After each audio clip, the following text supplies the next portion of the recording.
Hi guys, I'm Philip. So today we're gonna talk about this one, the column beam. Okay, column beam.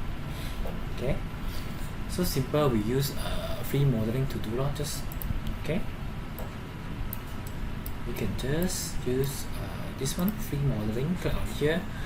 Use this button, circle. Okay, just draw a circle. The radius up to you are radius I put 200. Okay, 200. Okay, right click, then you click on this one, just stretch it. Okay, stretch it until all the way here.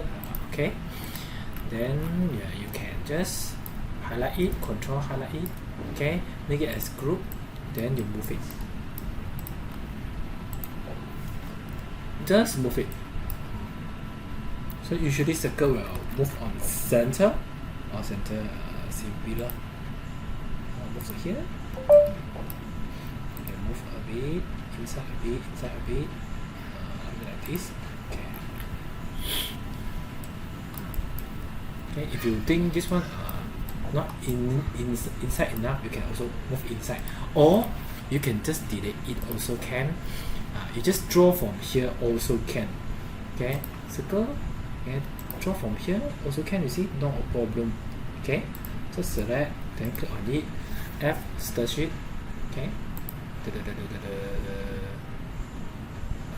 3000. Make it 3000 for my wall height. Okay. Oh no, my wall height is above. Never mind. So you see, this is how you do the circle column. And remember, make it group lah. Okay, group it. Okay. Thanks for watching. Bye.